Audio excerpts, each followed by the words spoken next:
Donc, je pense qu'on peut peut-être commencer tranquillement. Je vois que le nombre de participants est quand même assez élevé. Merci encore une fois d'être présent à notre webinaire. Aujourd'hui, on fait un webinaire sur les entrevues virtuelles. Je suis accompagnée encore une fois par ma collègue Caroline Lapierre là, qui va se présenter dans quelques minutes. Donc, mon nom à moi, c'est Ariane Maillot-Rivard. Je suis conseillère en acquisition de talent chez Raymond Chabot Grant Thornton depuis 2016. Donc, c'est sûr qu'en 3 ans et demi, 4 ans, j'en ai fait quelques-unes des entrevues. J'en ai fait en présentiel, j'en ai fait en virtuel.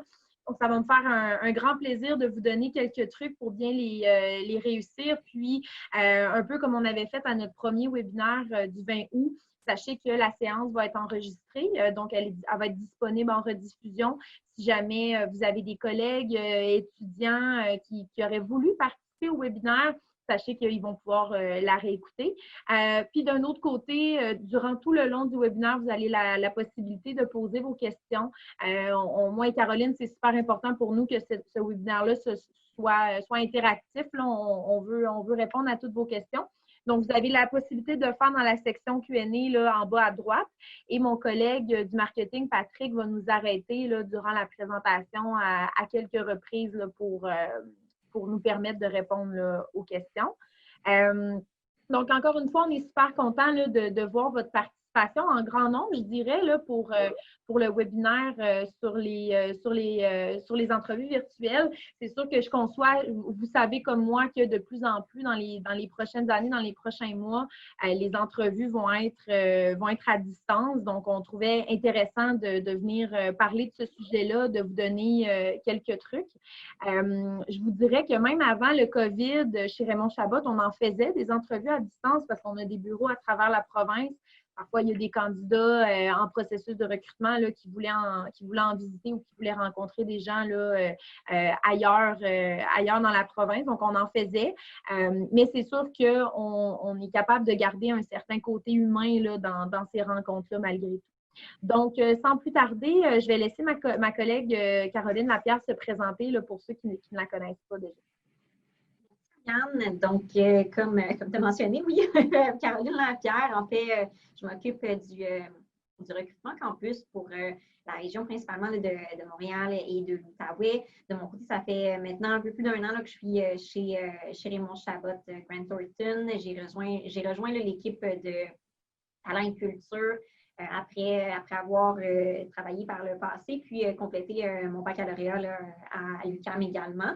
Puis, depuis ce temps-là, c'est ça, je m'occupe surtout du recrutement campus, mais aussi de tout le volet d'accompagnement de nos stagiaires. Là, dans le fond, une fois, c'est beau le processus de recrutement, mais une fois que vous arrivez dans la firme, qu'est-ce qui se passe également avec vous, puis comment on vous accompagne, comment on vous suit dans votre processus d'évolution au sein de notre cabinet. Donc, pour ce qui est de la séance d'aujourd'hui, je vous dirais qu'on a certains objectifs là, pour la séance qu'on va vous présenter un peu plus tard, mais on va débuter avec déjà quelques mythes concernant les entrevues. Là, parfois, et on va essayer de démystifier tout ça, ma collègue Ariane et moi, un petit peu pour vous. La première chose qu'on entend souvent, c'est qu'une entrevue, c'est stressant. Hein? Que ça soit en personne ou que ça soit à distance, parfois, ça peut nous amener du stress. Je vous dirais que c'est tout à fait normal. Tu sais, si vous êtes dans un processus de recrutement, c'est que j'ose imaginer que le poste vous intéresse, c'est important pour vous. Donc, vous ne pas, c'est normal que ça vous amène du stress. Aussi, c'est le fait que c'est nouveau. Donc, j'imagine que la plupart d'entre vous ont plutôt, vous vous déplaciez avant là, sur place pour rencontrer les personnes. Là, c'est avec des logiciels que vous ne connaissez pas trop. Donc, c'est normal là, qu'il y ait un certain stress qui vient se rattacher. Mais je vous rappelle que le sujet principal d'une entrevue, c'est sur vous. Donc, vous vous connaissez bien, vous êtes les meilleurs pour parler de vous. Nous, notre but derrière ça, c'est d'apprendre à vous connaître. Donc, essayez de garder à l'esprit que nous, notre but derrière ça, c'est une discussion, c'est vraiment de voir s'il y a un fit possible avec l'organisation. Il n'y aura pas de questions pièges ou quoi que ce soit. Là. Je dis souvent, avant mes entrevues, là, je dis tout le temps que l'ambiance va être conviviale. Le convivial va rester. Là. Un deuxième mythe qu'on entend aussi souvent, c'est pour se préparer correctement, je dois aller lire dans le site web de l'entreprise, je dois le lire au complet, réviser toutes les choses. Bon, premièrement, il faut respirer un bon coup. C'est, comme on l'a dit, c'est une entrevue, ce n'est pas un interrogatoire. Notre but, c'est pas vous poser des questions sur c'est qui les pères fondateurs de Raymond Chabot Grant Thornton ou l'année à laquelle ça a été créé. Là, comme on ne fait pas un cours d'histoire, on veut juste savoir, dans le fond, si on a un fit, comme ma collègue Ariane le disait. Puis, d'un autre côté, oui, vous pouvez être amené à vous préparer là, pour une entrevue, ce qui est normal. Mais vous n'avez pas là, à emmagasiner là, des connaissances exhaustives sur la firme pour laquelle vous pouvez postuler. Ce n'est pas le but de l'exercice. C'est vraiment d'avoir une discussion, en effet, avec vous, puis d'en apprendre davantage là, sur vous, puis pour vous, d'en apprendre davantage sur nous.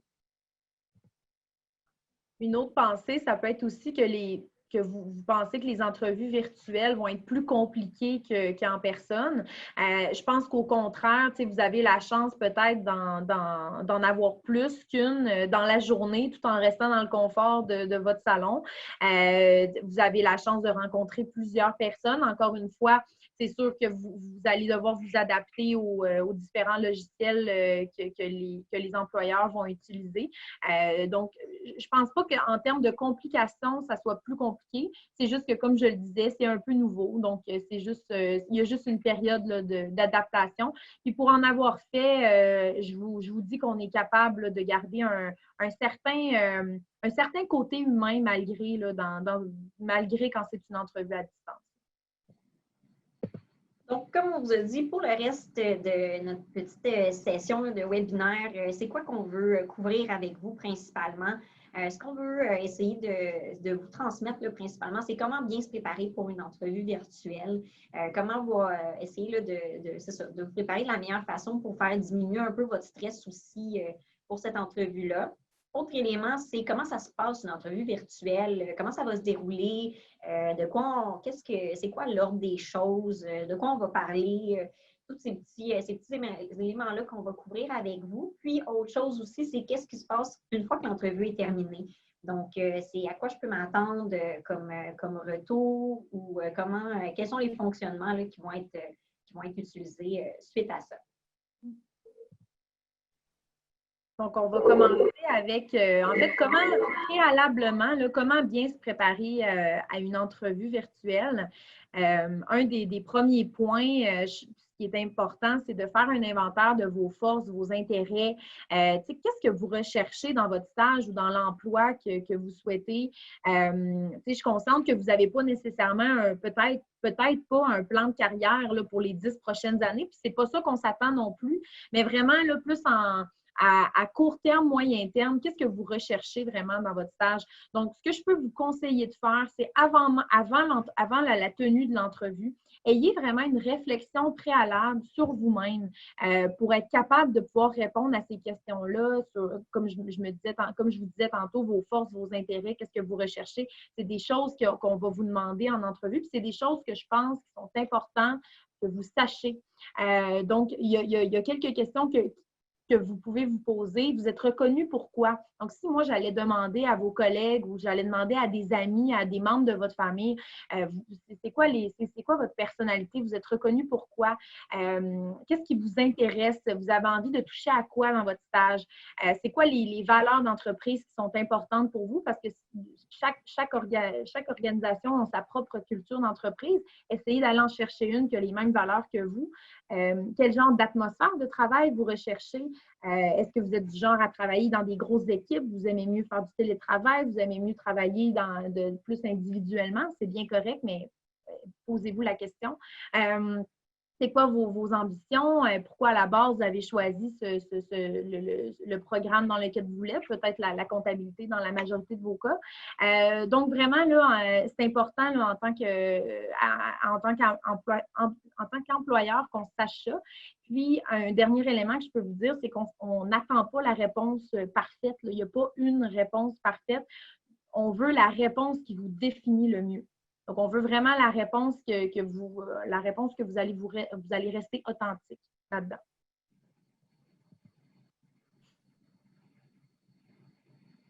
Aussi, un autre élément qui peut être, donc, suite à la préparation là, préalable que je vous ai dit, que la réflexion que vous avez eue sur vous-même, c'est intéressant aussi d'aller vous intéresser un peu sur l'entreprise que vous allez rencontrer en entrevue.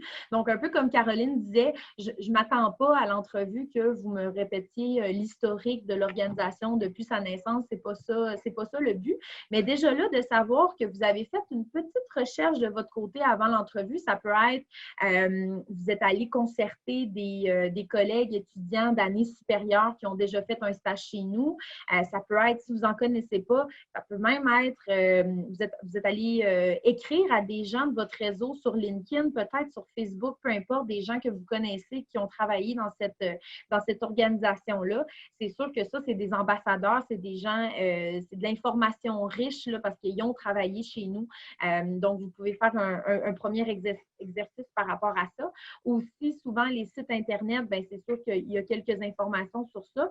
Sans, encore une fois, apprendre par cœur le site, peut-être que la base, ça serait, bon, ben qu'est-ce que l'entreprise, c'est quoi les services que l'entreprise propose, c'est quoi les départements, parce que vous allez devoir vous poser la question aussi, ben moi, si je veux entreprendre un rôle dans cette organisation-là, quel genre de poste, dans quel genre de département je voudrais travailler. Donc, ça, c'est des questions là, que vous pourrez vous demander de votre côté. Puis, nous, en tant qu'employeur, en tant qu'intervieweur, je peux dire, on a aussi un travail à faire avant l'entrevue. Moi, je vais m'attendre à, si on a la chance d'avoir votre CV ou d'avoir peut-être même déjà fait une entrevue téléphonique, je vais avoir fait un exercice un peu avant l'entrevue aussi là, pour consulter votre CV, consulter sur quoi vous avez travaillé, puis mieux enligner mes questions là, dans l'entrevue. Fait que dans les deux cas, il y a un petit travail à faire avant. Aussi, autre chose là, qui peut vous aider dans votre préparation, là, dans le fond, c'est de vraiment préparer vos questions à l'avance. C'est certain que vous allez avoir là, une, à tout le moins, des questions pour nous. Puis, nous, l'entrevue, ça sert à ça aussi. Là. On est là pour répondre à ces questions-là. Comme on l'a dit depuis le début, ça ne va pas juste dans un sens. Une entrevue, c'est vraiment bidirectionnel. Donc, nous, on veut que vous soyez intéressés aussi à en apprendre plus. Puis, vos questions, on est là pour y répondre. Ça peut porter vraiment là, vos questions sur n'importe quoi, autant sur le rythme de travail, sur nos équipes, nos horaires, les mandats concrètement, qu'est-ce que vous allez faire comme tâche dans votre stage, la formation aussi, puis le suivi universitaire durant vos études. Ça peut vraiment toucher n'importe quoi. Tout a son importance tant que c'est important pour vous. Donc, de notre côté, là, on est assez en mesure de vous répondre à toutes vos questions. Puis, si jamais il y a des petites questions plus précises là, que l'intervieweur n'est pas certain, mais assurez-vous qu'on va faire un retour là-dessus aussi. Là. Ça peut arriver, par contre, qu'une personne ne soit pas certaine de la réponse, mais on va s'assurer de vous trouver l'information puis de vous la communiquer par la suite. Là.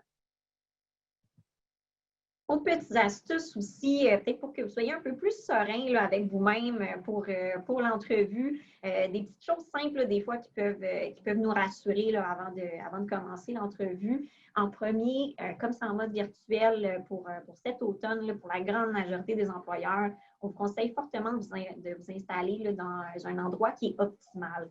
Optimal pour nous, qu'est-ce que ça veut dire? C'est un endroit qui est calme, dans lequel vous avez peu, voire pas de chance d'être interrompu, d'être dérangé, un endroit où il y a le plus possible peu de bruit ambiant. Donc, si vous pensez faire ça à l'extérieur, par exemple, on vous invite à reconsidérer parce que les bruits de vent ou les bruits qu'on ne contrôle pas de l'environnement, ça peut venir un peu nuire à la qualité de l'échange.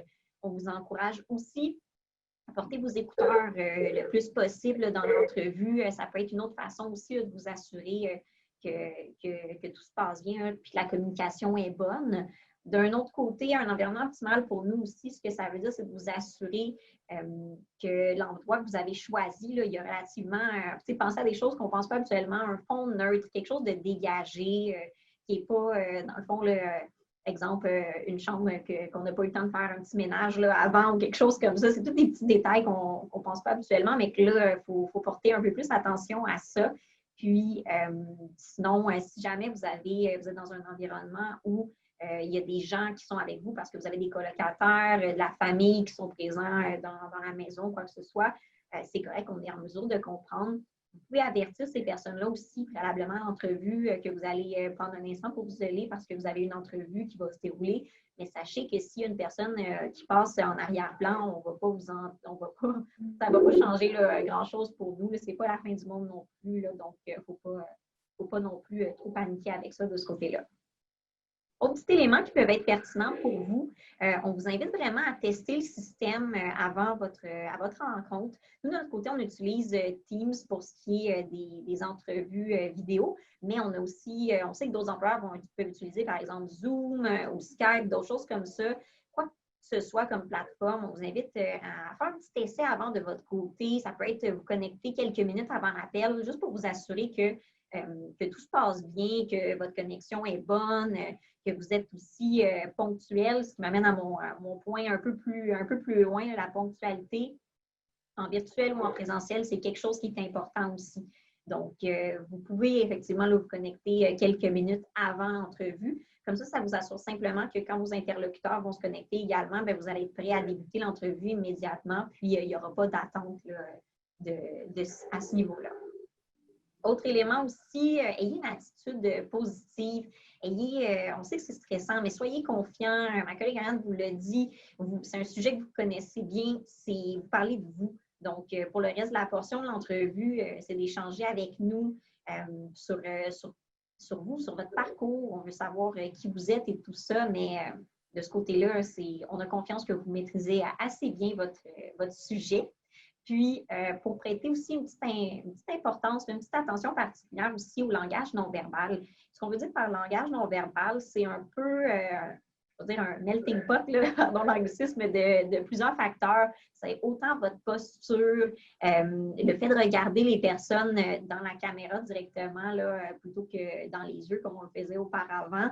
Également, votre habillement, tout ce qui est habillement professionnel, il n'y a pas de changement, que ce soit à la maison pour l'entrevue ou en présentiel. On demande on s'attend au même décorum si on veut. Là. Donc, le même habit professionnel que si vous étiez dans nos bureaux, ça peut être vraiment ce qu'il y a de mieux côté entrevue également.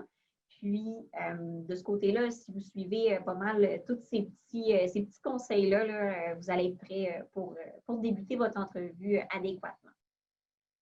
Justement, comment ça se déroule une entrevue? Ma collègue Ariane va pouvoir vous en dire un peu plus à ce sujet.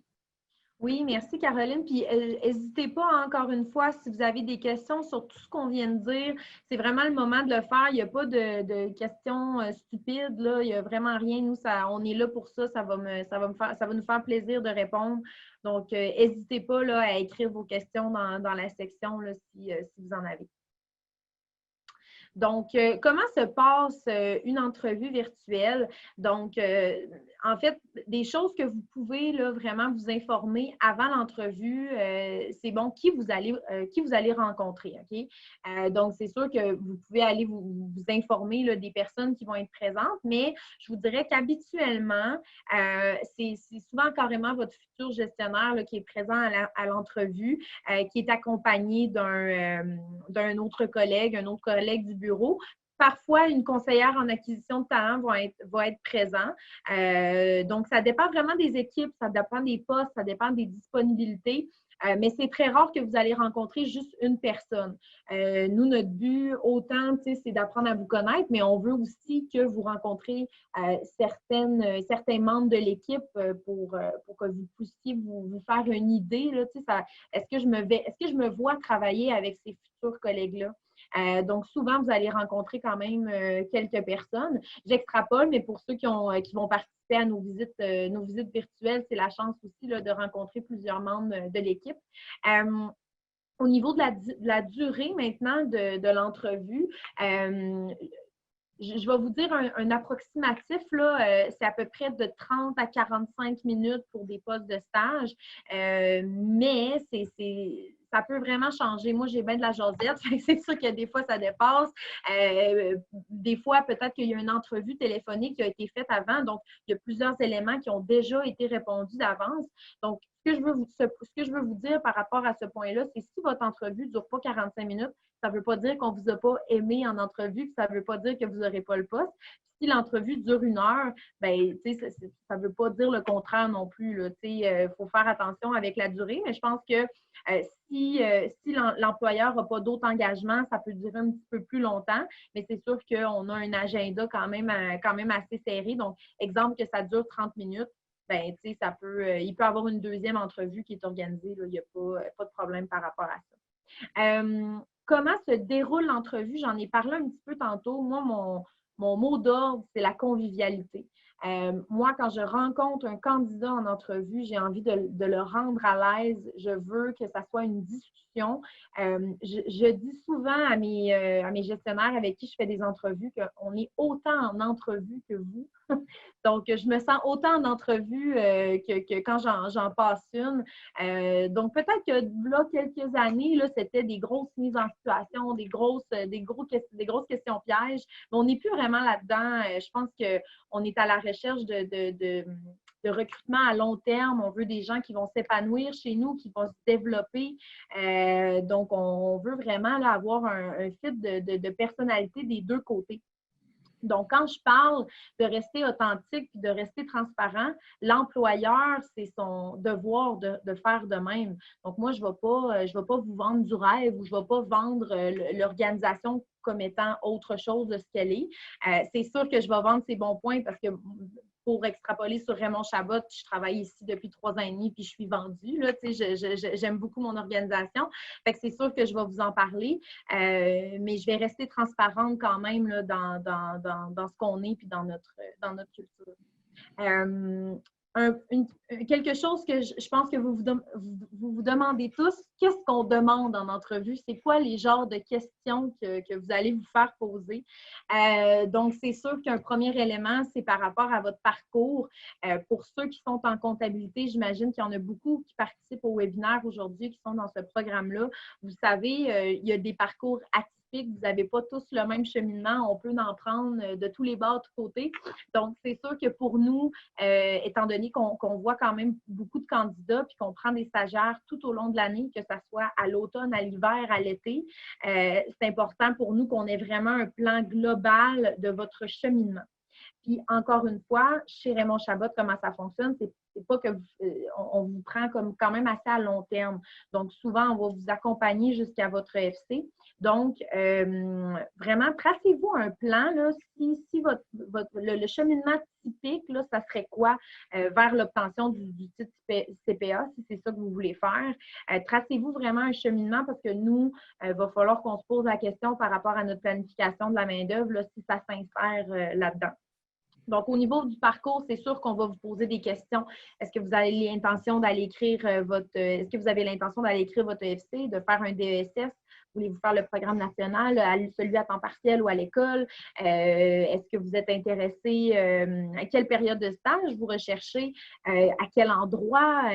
C'est les questions de base là, qui vont vous être posées.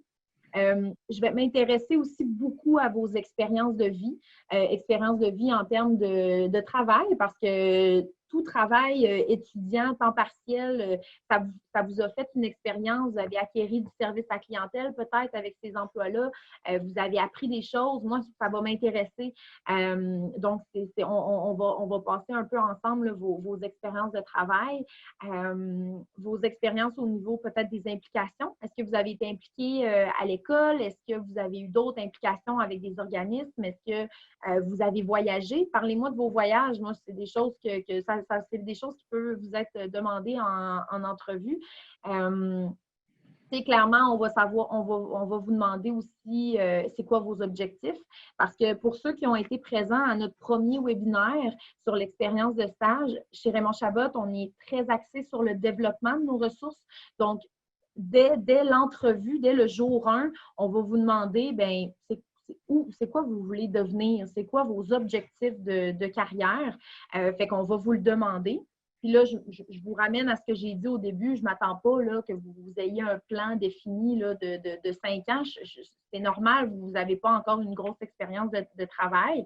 Mais quand même, je pense que c'est bon d'avoir des buts et des objectifs là, à atteindre. Aussi, on va peut-être vous demander si vous êtes ouvert au mouvement, aller ailleurs en termes d'autres départements ou d'aller ailleurs en termes de géographie. Parce que je me répète, on a des bureaux un petit peu partout dans la province. On a la certification, la fiscalité, les services conseils, le redressement et solvabilité. Donc, on va peut-être vous demander ça aussi, là, votre flexibilité à faire des changements comme ça. Puis, on va pas juste puis c'est ça, on ne va pas juste parler de vous non plus, on va vous poser des questions, mais c'est important que dans cette entrevue-là, l'organisation parle d'elle. Je me répète, on est autant en entrevue que vous. Donc, moi, je vais vous poser des questions, mais n'hésitez pas à nous en poser. C'est toujours plus intéressant quand l'entrevue est sous forme de discussion.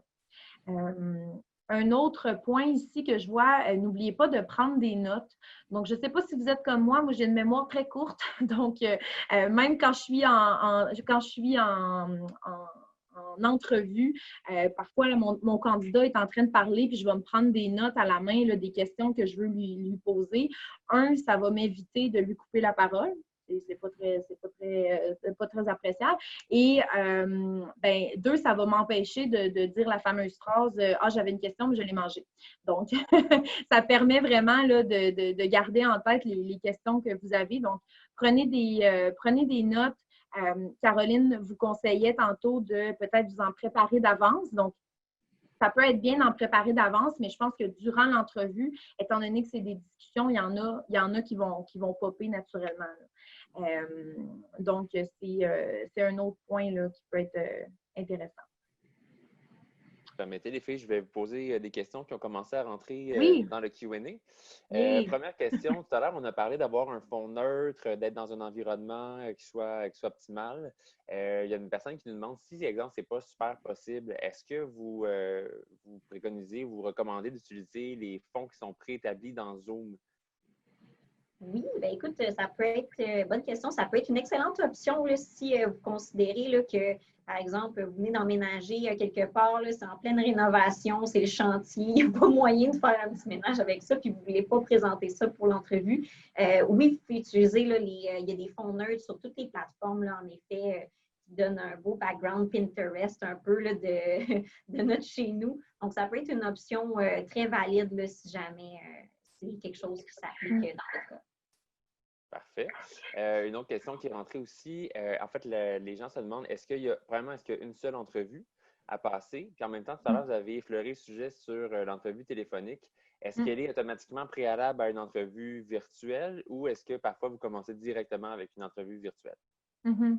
Mais dans les processus de recrutement campus universitaire, ça peut vraiment varier. Donc, tout dépendamment des activités que vous avez participé, dans quel processus vous êtes, ça peut varier. Moi, c'est sûr que mon processus idéal, c'est que vous ayez eu un appel avant de la part d'une responsable du recrutement campus. Donc, dans ce cas-ci, moi ou Caroline.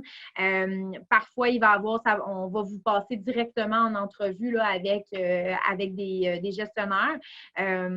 Puis, encore une fois, parfois, il y a plus qu'une entrevue, puis parfois, il y en a juste une. Donc, c'est difficile là, c'est difficile de vous dire, bon, c'est un processus, puis c'est ça.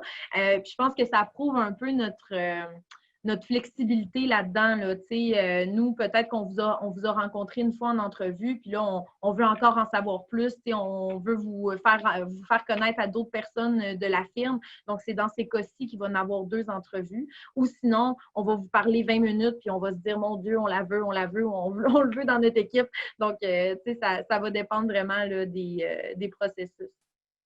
Puis si je peux faire du pouce aussi sur ce que tu dis, Ariane, là, en effet, quand on y pense, là, tout le processus de recrutement, toutes les activités de recrutement, c'est comme une petite entrevue en soi, dans le sens où des deux côtés, là, sincèrement, là, je veux dire, on échange avec vous, puis déjà dans ces activités-là, si vous pensiez vous y impliquer là, pour le mois de septembre, c'est vraiment une excellente idée parce que ça nous permet de rencontrer le plus de gens. Puis nous, ça nous permet un peu des fois de remplacer l'entrevue téléphonique ou quoi que ce soit, c'est d'avoir un premier contact avec vous, de voir est-ce que vous, on a un fit avec vous en tant que futur collègue.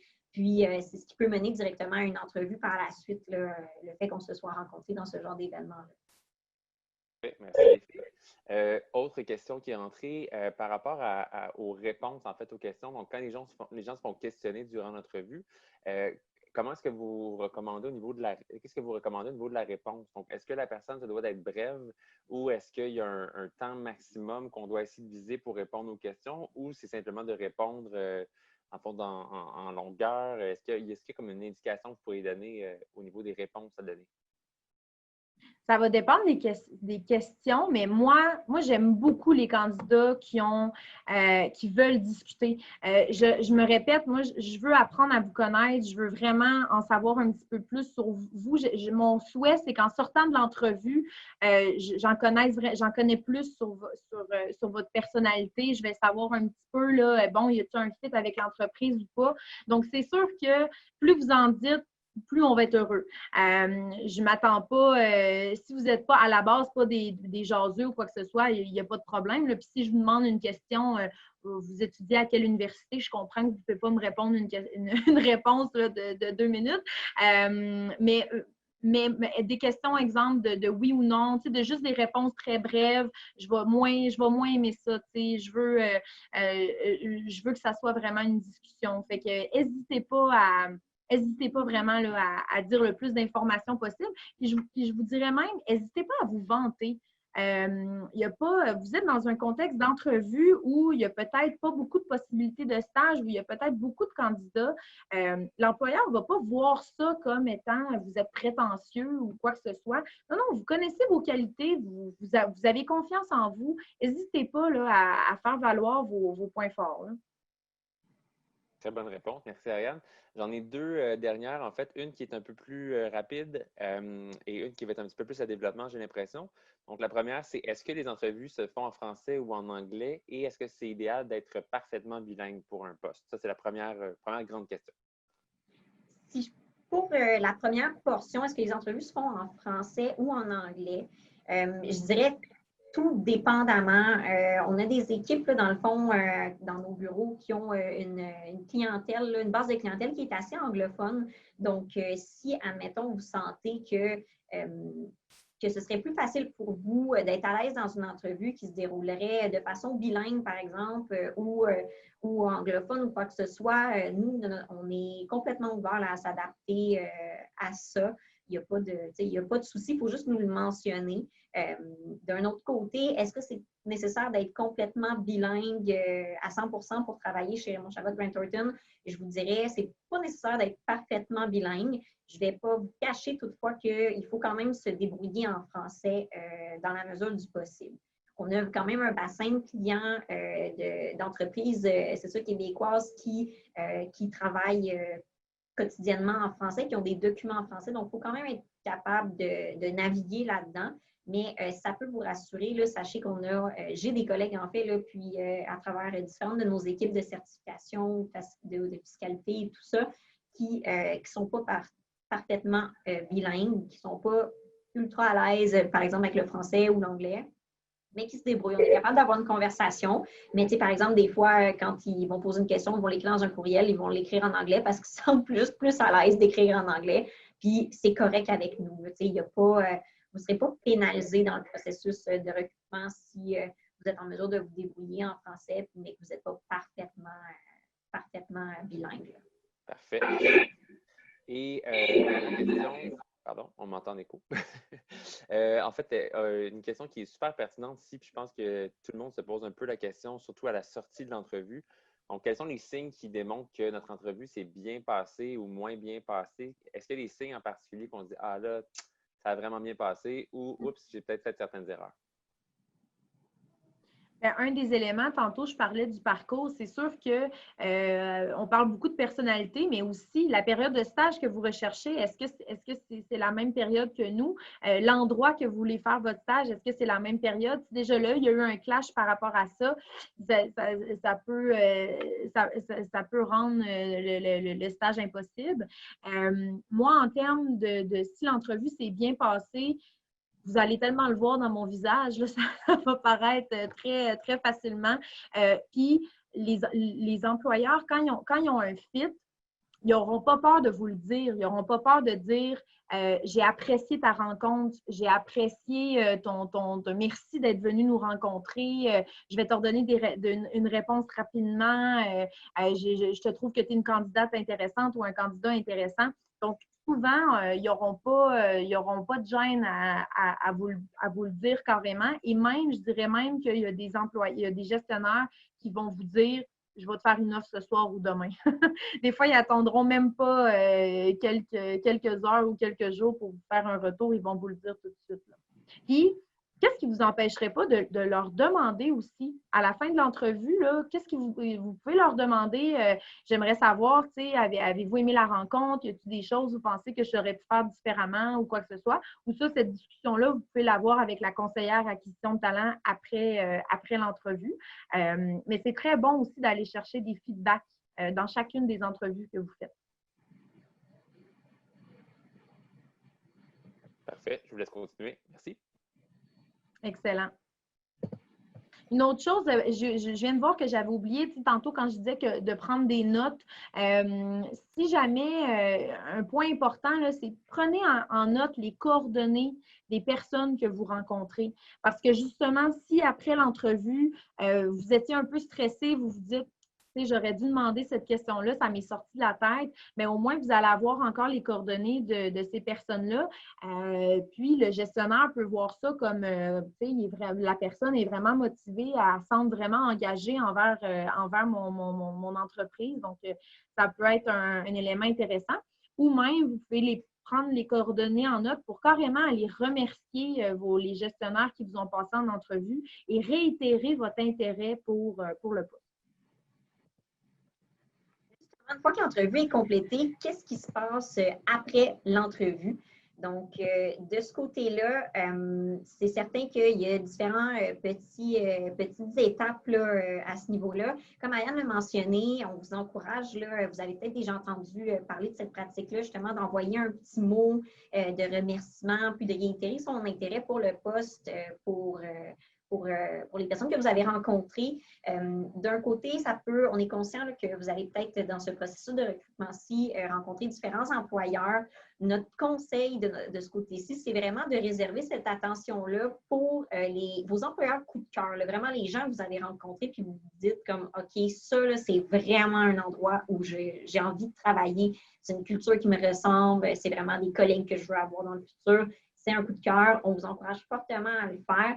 Puis, de notre côté, c'est ça vient juste nous confirmer, par exemple, que si on nous disait la même chose de notre côté, c'est super bon fit, on voudrait vraiment que ce candidat vienne rejoindre notre équipe, bien, ça nous confirme que vous aussi, vous avez comme cliqué de la même façon que nous là, durant l'entrevue. Donc, c'est quelque chose de super bien à faire. Ça peut être par courriel, ça peut être un appel, ça peut être sur LinkedIn aussi. Allez-y avec le moyen que vous vous sentez le plus à l'aise avec ça. Il n'y a pas une façon qui est meilleure qu'une autre. C'est vraiment en fonction de vous, ce que vous dites, OK, ça me ressemble le plus cette façon-là, donc je vais y aller comme ça. Pour ce qui se passe aussi après l'entrevue, c'est sûr que de notre côté, là, sachez qu'on veut vous donner des réponses là, dans les meilleurs délais possibles. Sachez toutefois aussi que comme pour vous, pour nous aussi, c'est une période qui est très occupée, l'automne pour le recrutement. Donc, c'est possible que même si on veut vous donner des nouvelles dans les heures qui suivent, on soit pris par d'autres délais, là, puis d'autres engagements. Donc, ça fait qu'on retarde un peu. Mais dans tous les cas, on ne vous fera pas attendre une semaine et demie, 2 semaines là, avant de vous donner des nouvelles. Là. Ça, c'est vraiment pas dans nos pratiques. Là. Le plus vite on peut vous faire un retour, le plus vite on le fait. Puis, parlant de retour également, peu importe l'issue de l'entrevue, c'est certain qu'on va vous donner un retour, que ce soit par téléphone ou par courriel. On va confirmer avec vous là, ce qu'il y en est pour la suite des choses. Donc, vraiment, restez à l'affût de ces moyens de communication-là parce que c'est vraiment ceux-là qu'on va utiliser pour rentrer en contact avec vous dans les heures, voire les journées qui suivent votre entrevue. Si on ne communique pas avec vous dans les heures qui suivent votre entrevue non plus, ce n'est pas nécessairement un mauvais signe. Ça ne veut pas dire que vous n'avez aucune chance d'être retenu en tant que candidat. C'est comme je vous dis simplement parce que des fois, on est dans le quotidien aussi, puis c'est plus difficile de revenir immédiatement à la personne. Donc, rester à l'affût de ces moyens de communication-là. Puis, pour la suite des choses aussi, dans le cadre de notre processus de recrutement, c'est vraiment un processus qui se fait continuellement là, sur tout le mois de septembre là, principalement. Donc, à travers les webinaires qu'on fait, à travers les activités de recrutement qu'on organise, celles des universités également auxquelles on participe. Donc, c'est vraiment chacune d'entre elles des occasions là, de nous rencontrer, d'apprendre à vous connaître. Puis, on peut, de notre côté, là, c'est ça, vouloir procéder à des entrevues puis donner suite à vos candidatures là, à n'importe quelle étape, après n'importe quelle activité, après n'importe quelle rencontre. Donc, c'est vraiment un processus qui est flexible, qui nous donne une belle latitude pour entrer en contact avec vous de cette façon-là. Puis, vous aussi, si, admettons, vous avez une entrevue, puis après quelques jours, vous êtes un peu anxieux, vous n'êtes pas certain, vous aimeriez faire un suivi, mais vous n'êtes pas sûr si c'est la bonne chose à faire, allez, on vous dit, allez-y, faites-le. Gênez-vous pas pour demander des nouvelles. Peut-être que nous, comme on disait, on était peut-être juste pris d'en terminer une autre chose, puis finalement, on se dit comme, OK, bon, ben là, je vais prendre un petit instant là, de mon heure de lunch pour y revenir parce que justement, là, il faut faire un suivi là-dessus, c'est correct. Là. Il n'y a pas de souci par rapport à ça. J'aimerais ajouter aussi un petit point au niveau, si vous n'avez pas été retenu, qu'est-ce que vous faites dans cette situation-là? Je tiens à vous dire, c'est facile à dire, là, mais voyez tellement pas ça comme un échec parce que je travaille en acquisition de talent, puis la première entrevue que j'ai faite, je suis arrivée en jeans, puis je bafouillais, puis ça n'a pas été extraordinaire. Donc, sachez que c'est une expérience comme une autre, c'est une pratique comme une autre. Donc, si vous n'avez pas obtenu le stage ou l'emploi voulu, ce n'est pas nécessairement juste aussi parce que vous n'avez pas réussi l'entrevue. Ça peut être une question simplement de logistique. Donc, baissez pas les bras nécessairement à cause que vous avez eu un échec pour une entrevue. Le meilleur exemple, j'ai des candidats chez Raymond Chabot qui ont passé à travers un processus de recrutement une fois. Malheureusement, ça ne s'est pas concrétisé. L'année d'après, ils se sont réessayés. Ça a fonctionné. Donc, des fois, c'est juste une question de circonstance qui fait qu'on ne peut pas vous prendre ou que ça ne s'enligne pas sur une offre. Mais vraiment, ne découragez-vous pas. Puis, n'hésitez pas à aller chercher du feedback. Moi, j'aime beaucoup ça, donner du coaching. Donc, si des fois, je peux donner des trucs ou donner des pistes de comment vous améliorer, ça va me faire plaisir de le faire.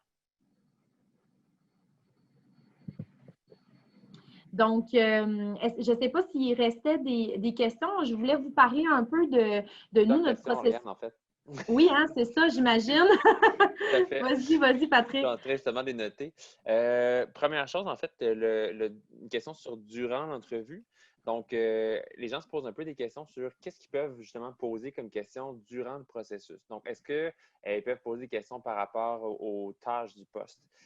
Aussi, dans le fond, avec la période COVID, comment va se dérouler le travail par après? Est-ce que c'est le genre de questions qu'ils peuvent poser durant l'entrevue, qu'ils peuvent vous demander?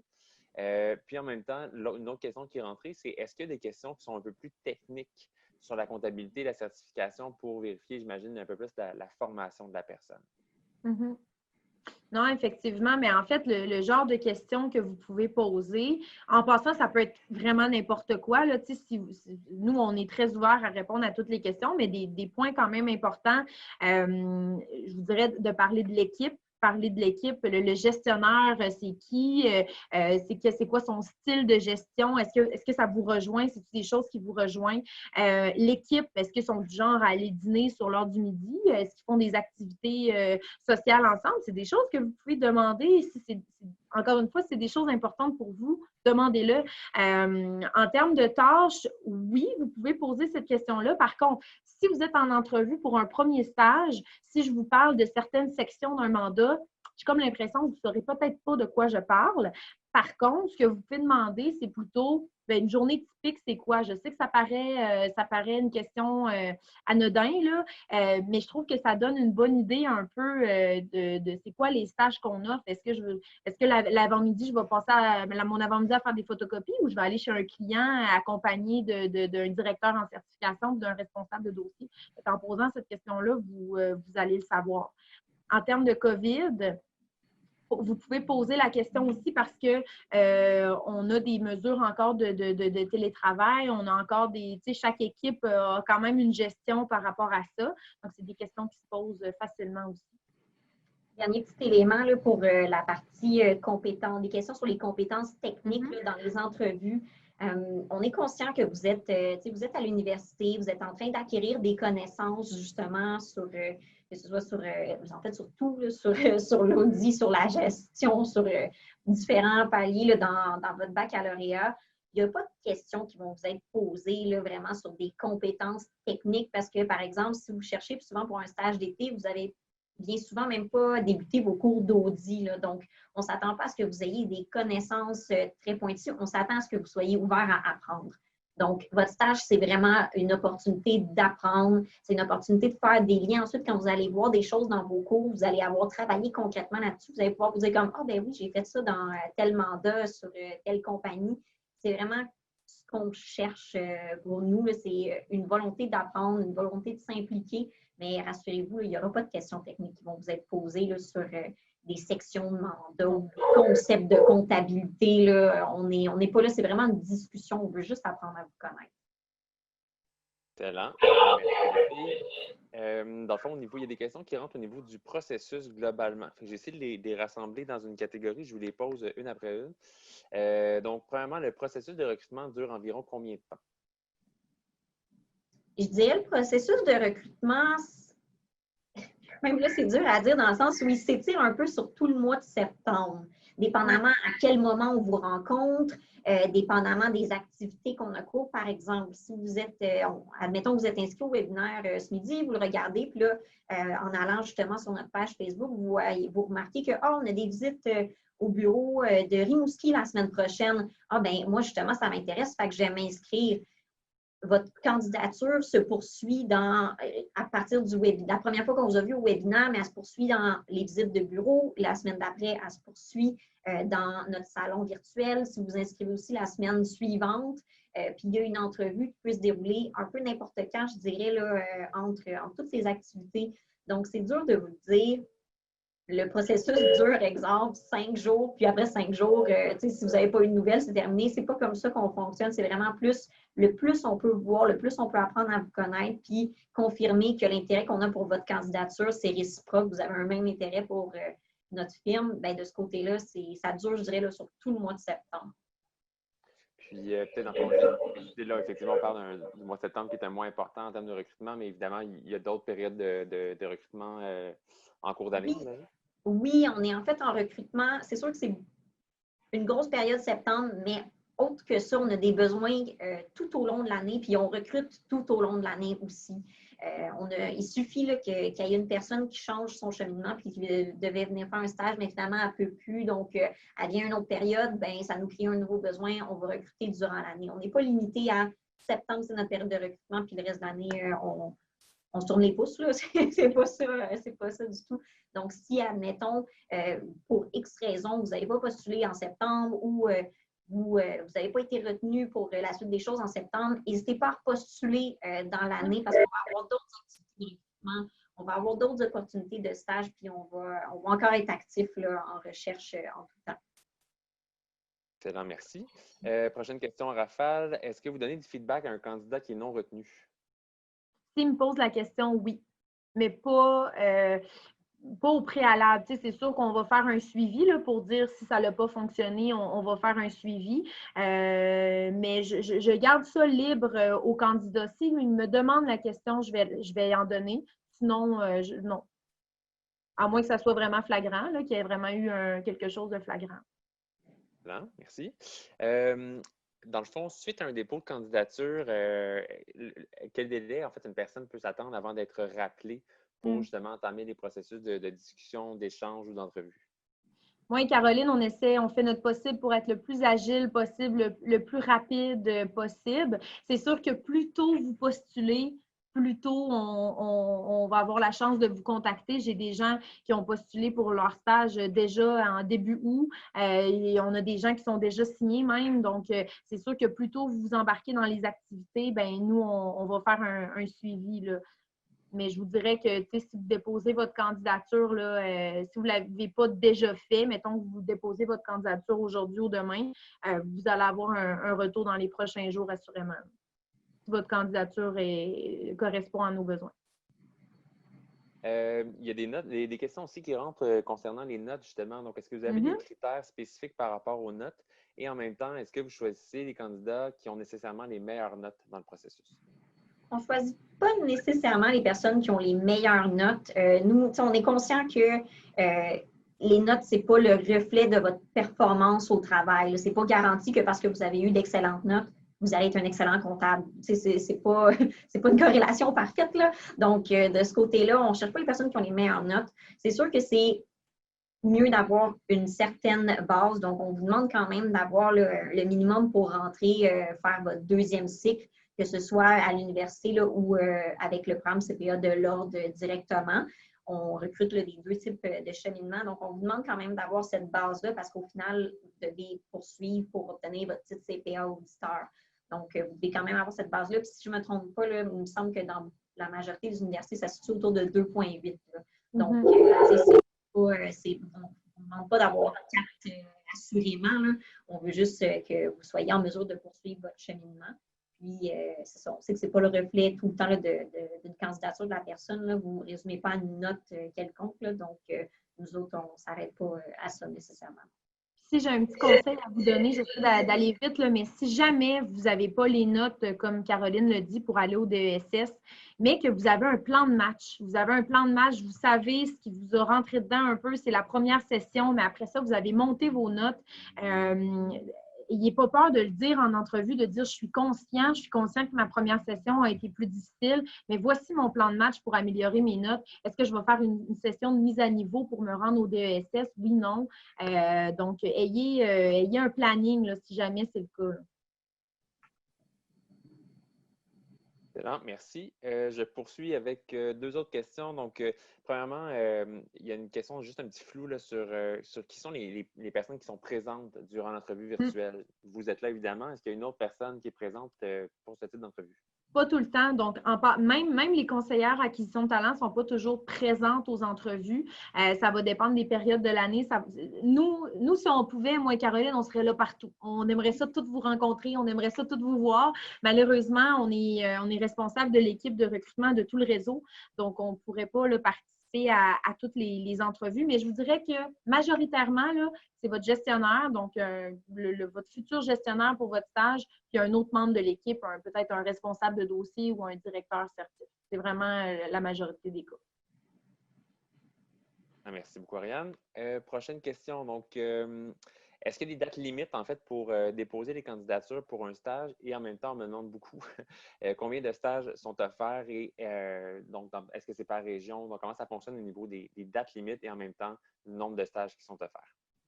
Pour le nombre de stages qui sont offerts, on cherche environ une centaine de personnes pour l'ensemble du réseau ACGT. Donc, c'est vraiment là, toutes nos régions. Chaque bureau, chaque région a ses besoins particuliers, mais on fait vraiment du recrutement là, pour une centaine d'opportunités de stages. Là. Donc, de ce côté-là, on a de la place. On en cherche des gens là, pour venir se joindre à nos équipes. Là, ça, c'est certain. D'un autre côté, pour les dates limites, on n'a pas de date limite fixe pour le dépôt des candidatures. Pour la majorité du réseau, comme Ariane l'a dit tout à l'heure, c'est un peu le principe de premier arrivé, premier servi, dans le sens où si vous déposez votre candidature au mois d'octobre, comme on est actuellement en plein recrutement, ben, il y a des chances qu'il reste beaucoup moins de place, voire plus de place pour les périodes de stage que vous souhaitez. Donc, le plus tôt vous pouvez déposer votre candidature, le mieux c'est. Le seul mention spéciale que je voudrais apporter, la seule date limite qu'on a, c'est pour la région de Montréal, compte tenu que c'est un bassin un peu plus différent et qu'il y a des activités universitaires qui vont se dérouler pour les universités à la fin du mois de septembre. On ferme un peu le processus pour être en mesure d'étudier toutes les candidatures reçues parce qu'il y a vraiment un gros volume à ce niveau-là. Donc, on les ferme vers le 23 septembre à minuit après les activités des universités. Mais d'un autre côté, comme je vous dis, on est tout le temps en recrutement. Donc, ça ne veut pas dire que parce qu'on prend un moment d'arrêt pour étudier les candidatures qui sont rentrées, on ne va pas considérer une candidature qui est rentrée une semaine après. Ce n'est pas ça que je vous dis. Mais comme on a un processus qu'on veut essayer de combler des postes d'ici la fin du mois de septembre, c'est sûr que plus tôt vous déposez votre candidature, le mieux c'est pour vous. Parfait, merci. Une autre question qui est rentrée qui est vraiment intéressante. En fait, la personne, une fois qu'elle est choisie et qu'elle rentre justement dans le stage, là, on sait qu'avec effectivement les mesures par rapport à la COVID, ça change beaucoup de choses. La formation, en fait, des stagiaires, une fois qu'ils sont embauchés, ça fait comment? Est-ce que c'est virtuel? Est-ce que c'est en présence? Donc, c'est quoi le processus? On a des stagiaires qui sont rentrés hier. Il y a des stagiaires qui sont rentrés hier en fonction dans la région des cantons de l'Est, de Québec, à plusieurs endroits. Les formations ont été en personne, donc on s'est assuré de respecter les distanciations. On est allé chercher nos plus grosses salles de conférences, mais vraiment pour la première et la deuxième semaine, nos stagiaires sont souvent en séminaire de formation. Donc, des gens au bureau là, qui viennent donner des formations sur les logiciels, sur les mandats, sur toutes sortes de choses. C'est extrêmement bien encadré et bien fait. Ça aurait été difficile de le faire à distance. Il y a d'autres régions, par exemple, je pense à Trois-Rivières cet été, qui ont fait leur formation et le stage a été 100% à distance. Donc, ça va dépendre pour quelle région là, vous appliquez. Donc, c'est ça. Puis par après, ben, c'est sûr que tout dépendamment des mandats que vous avez, ça va être un peu hybride. Donc, ça va être un petit peu au bureau, un petit peu à distance. Mais je pense que pour la région de Montréal, tout le monde est encore à 100% télétravail. Caroline, tu me corrigeras si je me trompe. Oui. Non, c'est exactement ça. Tout le monde est en télétravail actuellement. Donc, si, admettons, vous postulez pour la région de Montréal, effectivement, la formation, ça va vraiment se donner à distance, là. Donc, à 100%. C'est la même formation, en fait, elle a juste été adaptée de façon à ce que vous puissiez la faire à distance. Vous allez rencontrer votre même cohorte de stagiaires avec lesquels vous débuteriez. Ça, c'est pour ce qui est prévu pour les gens qui débuteraient cet automne. On est en train de revalider pour admettons, cet hiver ou l'été prochain, l'hiver qui s'en vient l'été prochain, compte tenu de l'évolution de la situation, ne sait-on jamais, vers le mois de novembre, il pourrait y avoir un vaccin, puis après ça, tout le monde reviendrait en présentiel. Là, ça évolue à chaque instant. Donc, on est en train de revalider, mais pour les gens qui arriveraient, admettons, cet automne, c'est prévu d'être en mode virtuel, effectivement. Merci les filles. Je vous laisse sur deux dernières petites questions étant donné que le temps file. Je pense que vous allez en parler, mais dans le fond, comment est-ce qu'on fait pour appliquer ou du moins pour les prochaines étapes là, pour valider la possibilité pour un stage? Donc, quelles sont les étapes à suivre? Et en même temps, on nous demande beaucoup la question sur comment s'inscrire aux visites virtuelles des bureaux que vous avez mentionnées durant le webinaire. Pour postuler, donc vraiment, si vous voulez postuler pour un stage, vous allez sur notre site carrière, on a mis le lien juste ici. Il va y avoir un poste qui est affiché comme recrutement campus. Donc, si vous voulez aller postuler pour un stage, c'est ce lien-là.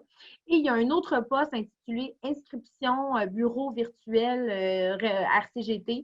Donc, ça, c'est pour les inscriptions virtuelles. Le plus simple, moi, je vous dirais que le plus simple, c'est d'aller sur notre page Facebook. Notre page Facebook, on met toutes nos activités, les webinaires, les inscriptions de visites virtuelles, le salon virtuel. On a un salon aussi qu'on organise le 17 septembre.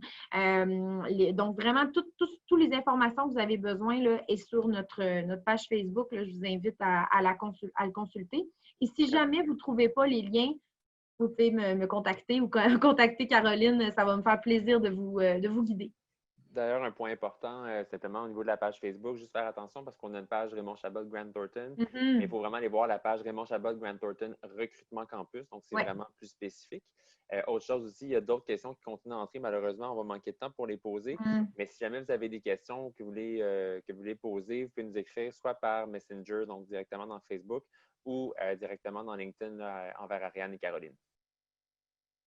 Oui, donc ça a été vraiment un plaisir. Merci pour votre grande participation. Honnêtement, ça me fait très plaisir d'avoir eu autant de participants ce midi. Comme a dit Patrick, si vous avez des questions qui vous viennent sur votre parcours, sur les entrevues virtuelles, sur peu importe, moi et Caroline, on va se rendre disponible. Ça va nous faire plaisir. Donc, merci beaucoup tout le monde d'avoir été présent.